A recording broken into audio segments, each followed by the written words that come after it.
Good afternoon and welcome back to Stories with Don. Today we are starting a new book. This is entitled The Horse and His Boy, and it's part of the Chronicles of Narnia by C.S. Lewis. And so, chapter 1, you get to it here, is entitled How Shasta Set Out on His Travels.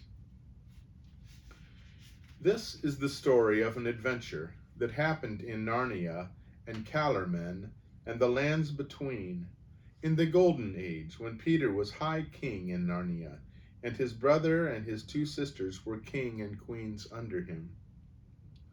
In those days, far south in Calormen, on a little creek of the sea, there lived a poor fisherman called Arshish, and with him there lived a boy who called him Father. The boy's name was Shasta. On most days, Arshish went out in his boat to fish in the morning, and in the afternoon he harnessed his donkey to a cart and loaded the cart with fish and went a mile or so southward to the village to sell it. If it had sold well, he would come home in a moderately good temper and say nothing to Shasta. But if he had sold badly, he would find fault with him and perhaps beat him. There was always something to find fault with, for Shasta had plenty of work to do, mending and washing the nets, cooking the supper, and cleaning the cottage in which they both lived. Shasta was not at all interested in anything that lay south of his home, because he had once or twice been to the village with Arshish, and he knew that there was nothing very interesting there. In the village he only met other men who were just like his father, men with long dirty robes, and wooden shoes turned up at the toe, and turbans on their heads, and beards, talking to one another very slowly about things that sounded dull. But he was very interested in everything that lay to the north, because no one ever went that way, and he was never allowed to go there himself. When he was sitting out of doors mending the nets and all alone, he would often look eagerly to the north. One could see nothing but a grassy slope running up to a level ridge, and beyond that the sky with perhaps a few birds in it. Sometimes, if Arshish was there, Shasta would say, "Oh, my father, what is beyond that hill?"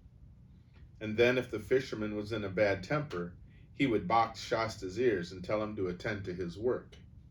Or if he was in a peaceable mood, he would say, "Oh, my son, do not allow your mind to be distracted by idle questions.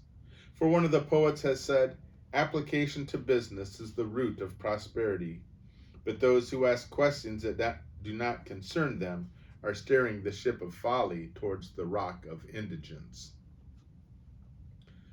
Shasta thought that beyond the hill there must be some delightful secret which his father wished to hide from him. In reality, however, the fisherman talked like this because he didn't know what lay to the north. Neither did he care. He had a very practical mind. One day there came from the south a stranger who was unlike any man that Shasta had seen before.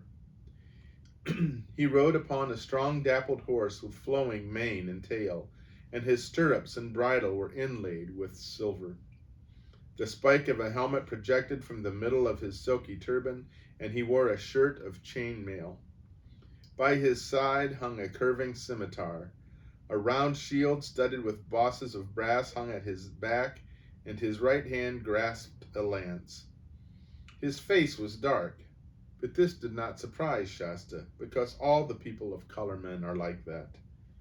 What did surprise him was the man's beard, which was dyed crimson, and curled and gleaming with scented oil. But Arshish knew by the gold on the stranger's bare arm that he was a Tarkan, or great lord, and he bowed kneeling before him till his beard touched the earth, and made signs to Shasta to kneel also. The stranger demanded hospitality for the night, which of course the fisherman dared not refuse.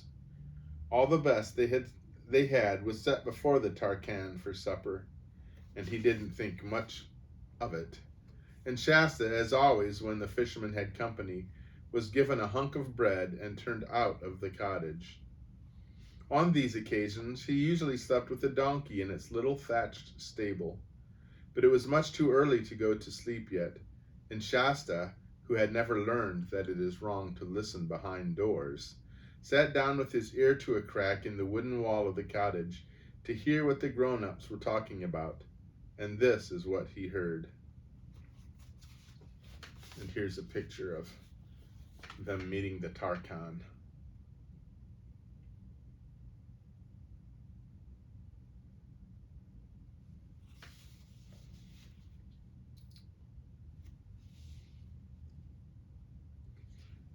"And now, O my host," said the Tarkan, "I have a mind to buy that boy of yours." "O my master," replied the fisherman, and Shasta knew by the wheedling tone the greedy look that was probably coming into his face as he said it. "What price could induce your servant, poor though he is, to sell into slavery his only child and his own flesh? Has not one of the poets said, 'Natural affection is stronger than soup, and offspring more precious than carbuncles'?" "It is even so," replied the guest dryly, "but another poet has likewise said, 'He who attempts to deceive the judicious is already bearing his own back for the scourge.' Do not load your aged mouth with falsehoods. This boy is manifestly no son of yours, for your cheek is as dark as mine, but the boy is fair and white, like the accursed but beautiful barbarians who inhabit the remote north." "How well it was said," answered the fisherman, "that swords can be kept off with shields, but the eye of wisdom pierces through every defense. Know then, O my formidable guest, that because of my extreme poverty I have never married and have no child. But in that same year in which the Tisroc, may he live forever, began his august and beneficent reign, on a night when the moon was at her full, it pleased the gods to deprive me of my sleep. Therefore I arose from my bed in this hovel, and went forth to the beach to refresh myself with looking upon the water and the moon and breathing of the cool air. And presently I heard a noise as of oars coming to me across the water, and then, as it were, a weak cry.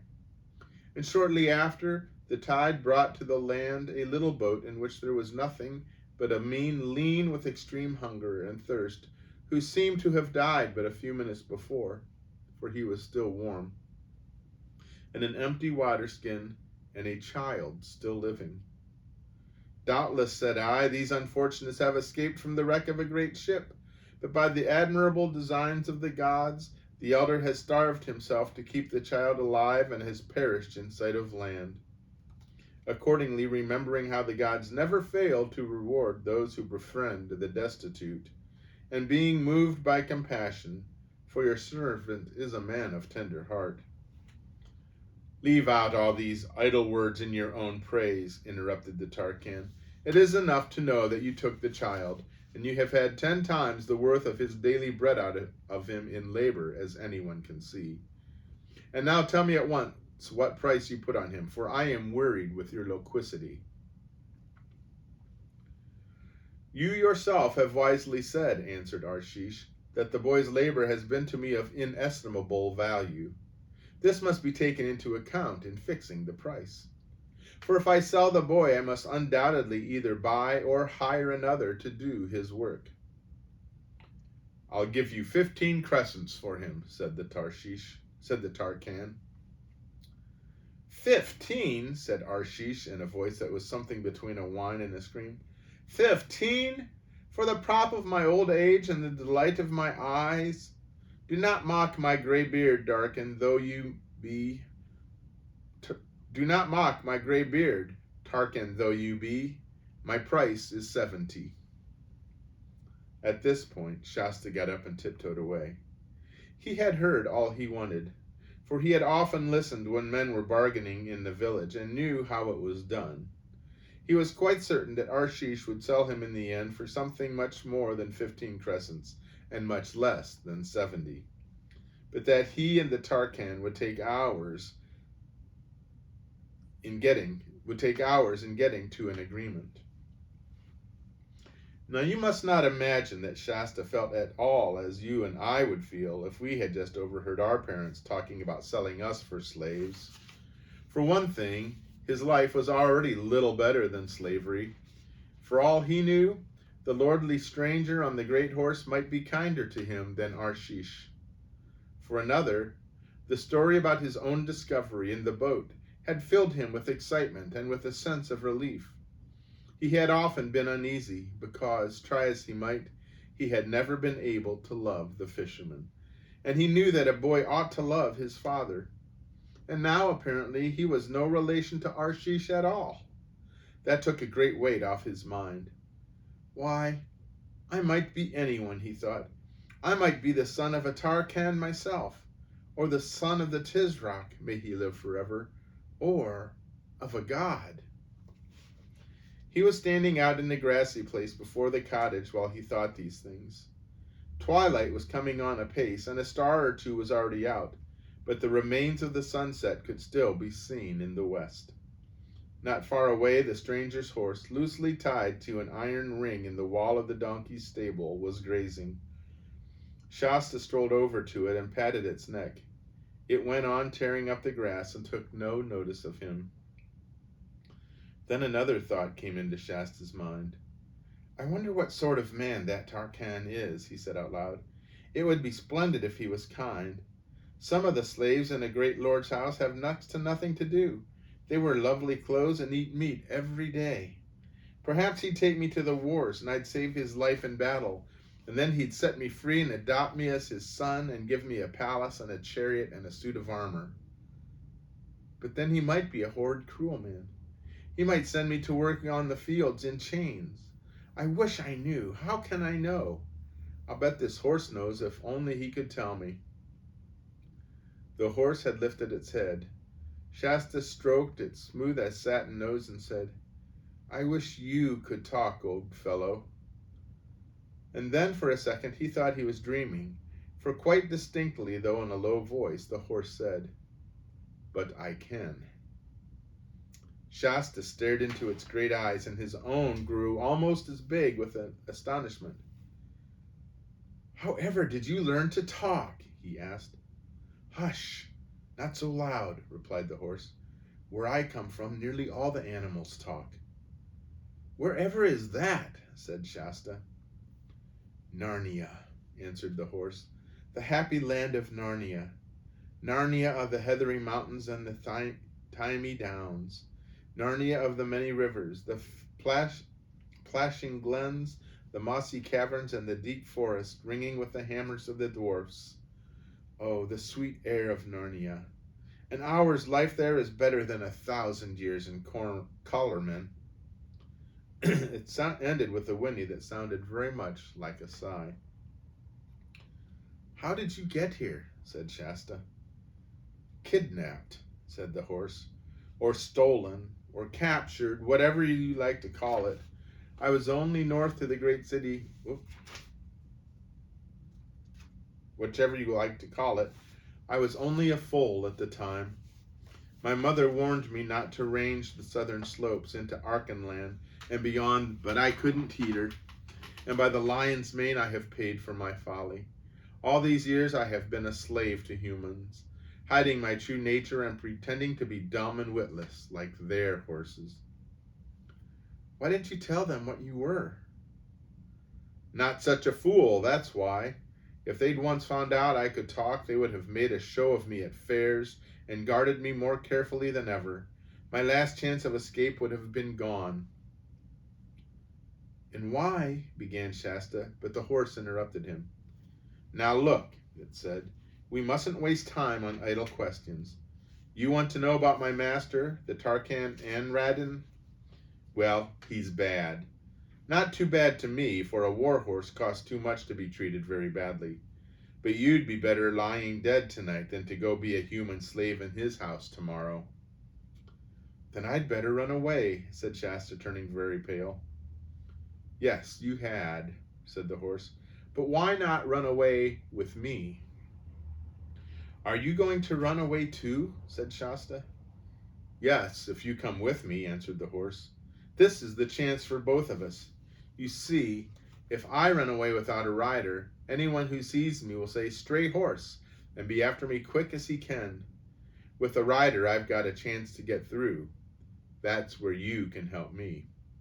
On the other hand, you can't get very far on those two silly legs of yours. What absurd legs humans have, without being overtaken. But on me, you can outdistance any other horse in this country. That's where I can help you. But on me, oh, by the way, I suppose you know how to ride? Oh, yes, of course, said Shasta. At least I've ridden the donkey. Ridden the what? Retorted the horse with extreme contempt. At least that is what it meant. Actually, it came out sort of a neigh. Ridden the wah! Talking horses always sound more horsey in accent when they are angry. In other words, it continued, you can't ride. That's a drawback. I'll have to teach you as we go along. If you can't ride, can you fall? I suppose anyone can fall, said Shasta. I mean, can you fall and get up again without crying, and mount again and fall again, and yet not be afraid of falling? I'll try, said Shasta. Poor little beast, said the horse in a gentler tone. I forget you're only a foal. We'll make a fine rider of you in time. And now we mustn't start until those two in the hut are asleep. Meantime, we can make our plans. My Tarkan is on his way north to the great city, to Tashban itself and the court of the Tizrak. I say, put in Shasta in rather a shocked voice, oughtn't you to say, may he live forever? Why? Asked the horse. I'm a free Narnian. And why should I talk slaves and fools talk? I don't want him to live forever, and I know that he's not going to live forever, whether I want him to or not. And I can see you're from the free north too. No more of this southern jargon between you and me. And now back to our plans. As I said, my human was on his way north to Tashban. Does that mean we'd better go to the south? I think not, said the horse. You see, he thinks I'm dumb and witless, like his other horses. Now, if I really were, the moment I'd got loose, I'd go back home to my stable and paddock, back to his palace, which is 2 days' journey south. That's where he'll look for me. He'd never dream of my going on north on my own. And anyway, he will probably think that someone in the last village who saw him ride through has followed us here and stolen me. Oh, hurrah, said Shasta. Then we'll go north. I've been longing to go to the north all my life. Of course you have, said the horse. That's because of the blood that's in you. I'm sure you're true northern stock, but not too loud. I should think they'd be asleep soon now. I'd better creep back and see, suggested Shasta. That's a good idea, said the horse, but take care you're not caught. It was a good deal darker now, and very silent except for the sound of the waves on the beach, which Shasta hardly noticed because he had been hearing it day and night as long as he could remember. The cottage, as he approached it, showed no light. When he listened at the front, there was no noise. When he went round to the only window, he could hear, after a second or two, the familiar voice of the old fisherman's squeaky snore. It was funny to think that if all went well, he would never hear it again. Holding his breath and feeling a little bit sorry, but much less sorry than he was glad, Shasta glided over the grass and went to the donkey stable, groped along to a place he knew where the key was ridden, opened the door, and found the horse's saddle and bridle, which had been locked up there for the night. He bent forward and kissed the donkey's nose. I'm sorry we can't take you, he said. There you are at last, said the horse when he got back to it. I was beginning to wonder what had become of you. I was getting your things out of the stable, replied Shasta. And now, can you tell me how to put them on?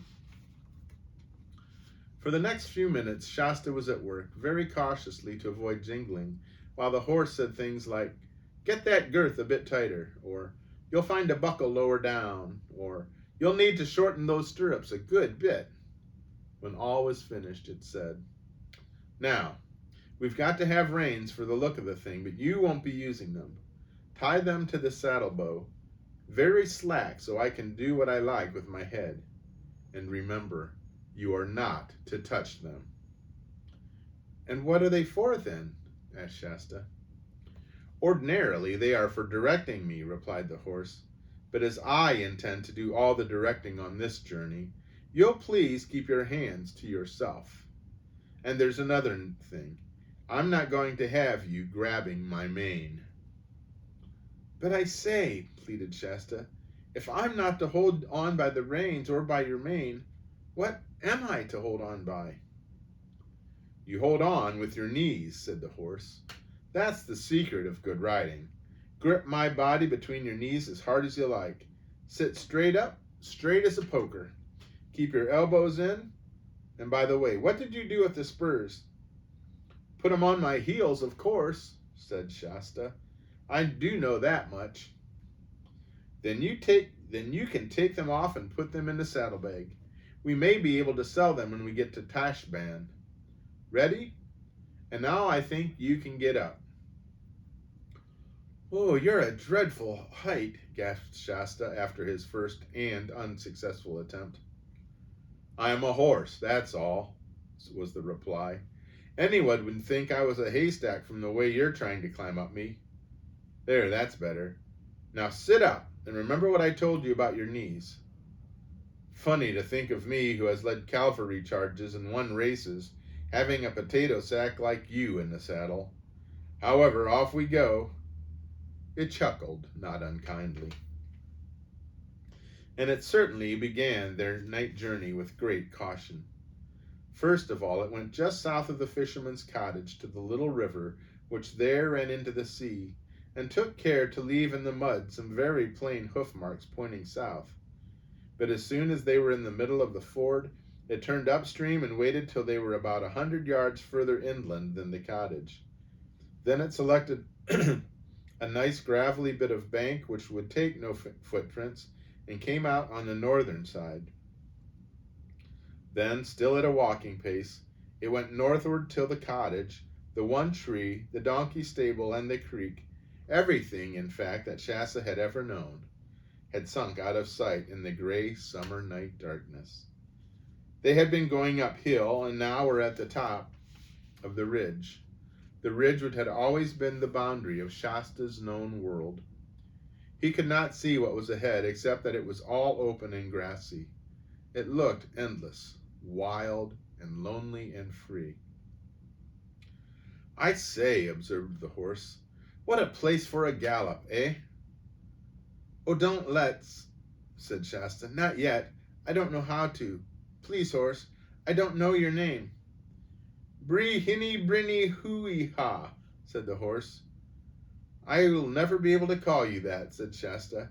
"Can I call you Bree?" "Well, if it's the best you can do, I suppose you must," said the horse. "And what shall I call you?" "I'm called Shasta." Said Bree. "Well, now there's a name that's really hard to pronounce. But now about this gallop. It's a good deal easier than trotting, if you only knew, because you don't have to rise and fall. Grip with your knees and keep your eyes straight ahead between my ears. Don't look at the ground. If you think you're going to fall, just grip harder and sit up straighter. Ready? Now, for Narnia and the North." And that is the end of that chapter. I hope you are going to like it. I don't remember this story. I've read these before, but I don't remember this one for some reason. So this will be fun for me. Anyway, I hope you have a great rest of the day, that maybe you can get out and pick up a little bit of sunshine, get some vitamin D in you, and that you might stay well. And may God bless you. Goodbye.